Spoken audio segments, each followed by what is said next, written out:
Hello everyone and welcome back to another Yu-Gi-Oh video on the channel. After episode 51 of Yu-Gi-Oh! Go Rush, we were all expecting some more meat from the show, so to speak. But then episode 52 came along and honestly, it's kind of a letdown.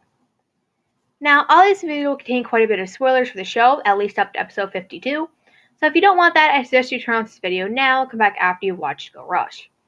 Please also note that I'm only going over the sub as I have not watched the dub for this show. And now let's jump into going over episode 52. Episode 51 was the most plot twist heavy episode that I can remember in any show. Literally, there were like 4 different plot twists in the one episode. If you want to know more about that, go watch my other video. I'll link it above in the cards. And also at the scene that contained the biggest plot twist, not just in the episode, not just in the show, but I personally think it's the biggest plot twist in the entire franchise. If you didn't know, this is what happened. At the end of episode 51, Udius and the others are about to be in a huge battle. So he sends everyone that's not a Velgiarian back to Earth, which was actually a really good decision on his part. Good call, Udius. Assumingly, this is the enemy or enemies that Velgiar has been in a war with this entire time, but we don't know who they are. Since they weren't attacking Velgiar when the main group arrived, there appears to have been a ceasefire period, but we don't know why or how. We're expecting some major backstory, but then episode 52 just doesn't give it to us? Come on, people. It's like literally Udius' entire backstory. Well, that's annoying, but let's go over the actual episode. Episode 52 starts with Yuka-chan about to duel someone who we only see the outline of.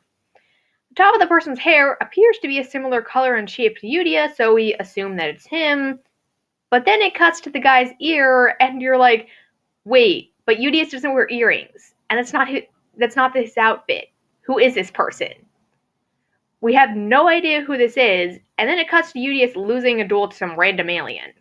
Well, kind of random.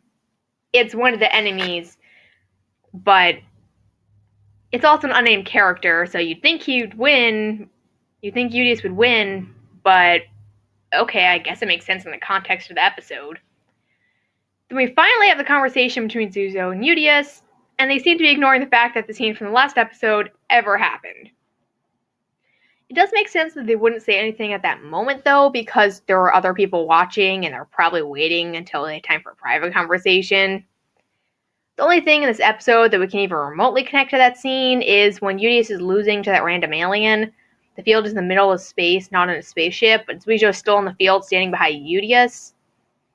Maybe he wants to be there in case the aliens try anything funny so he can protect Udius. But he doesn't say that, and we don't hear him thinking that, so we can't be sure. Well, that and what Udius says here, but again, not confirmed. And Zuijo kind of ruins that immediately by saying, let's duel again sometime. When he is talking to Udius, Zuijo just says, our long conflict has finally come to an end, and we have come to an understanding with all our enemies through rush duels. Now leave the rest to me and go report to the Odo twins on Earth. We have no backstory in the enemies, and I wasn't expecting Zuijo and Udius to separate.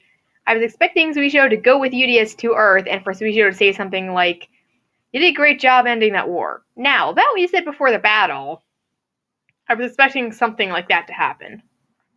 Well, actually, Zuijo does tell Udius he did a great job, and admittedly, Zuijo's saying does make sense, since he probably wants to protect Velgiar and make sure things stay calm. But I still expected Zuijo to go with Udius. But anyway, Udius goes to Earth, and there's a glowing sign, and the UTS are all gathered to greet him. He touches down and is about to walk over to them, which suddenly he thinks, wait, something's wrong. Then he starts calling out everything that's wrong. It's like, this person's hair is wrong, this person's wearing the wrong glasses. And the fake UTS are like, haha, I guess you saw through our disguise, and for some reason, Udius seems a little surprised. I don't know why, because he just called out every single thing that was wrong about their disguises and said that they weren't the UTS. But they take off their costumes, and surprise, it's the MIK. And then they pull out an anti-Karutumata beam. So many questions right now. Where did they get it? How did they get it? Who did they get it from? How? Where? Who did they get the information from to build it? What's going on here? The MIK used the beam on Udius and Velgiar, and it shocks everyone inside Velgiar, but doesn't work on Udius.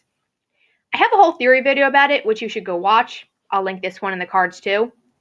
But even Udius doesn't know why it doesn't work on him. Udius fights back by using his I-beams to blast them, and then one of the MIK members decides to pull a team rocket and fall into their own pit trap.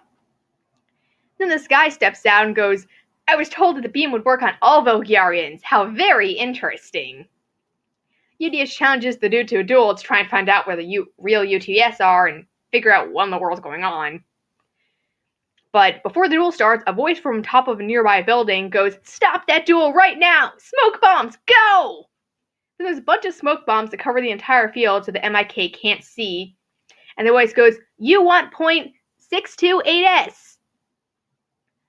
Udius, understanding the UTS cipher, goes to Mutsuba Mines, where the person that deceived him shows up. The person removes their helmet, and surprise, it's Yumu! She ends up explaining a lot to Udius, including how it's been 2 years for them on Earth. There's a lot of stuff here and a bit spread out, so I'll just condense it for you. When the main group got back to Earth, they were captured and forced into the underground alien area. While they were in space, the MIK had been working on a new plan. The guy that Yuga-chan dueled was the MIK's boss, Ryugu Phaser. Assumingly, Yuga-chan was trying to prevent their plan, but failed. The person that Udius was about to duel before was Phaser's younger brother, Ryugu Tremolo. Under the plan, the MIK forced every single alien and anyone who would help the aliens into the underground area. They also took over the entire town. The UTS is having Damamu use their power to gather information from above so they can plan a counterattack. Also, Yuga-chan really needs to tell people his name. They were already using that guy instead of his name, and now it's gotten to the point where Yumu is calling him Gai-kun. Oh, and we can't forget Yuhi. When Udius asks him to duel because it's been so long, Yuhi just says, "Move, you're in the way," and goes right past him. When I watched that, I thought something happened with the Earthamar again, because that's how Yuhi was asking when Yumu was being possessed, but no, Damamu's just fine. Yumu explains that when they got back to Earth, Yuhi started distancing himself from the UTS and from rush duels. Udius gets angry, uses a couple bad words, and says, "How dare the MIK take Yuhi's smile away?" Well, those Ryugus are going to be a problem. We'll see how the UTS handles things. So that wraps up episode 52. Please remember to like the video and subscribe to the channel if you haven't already done so. Have a great day everyone, and I'll see you next time for another Yu-Gi-Oh video.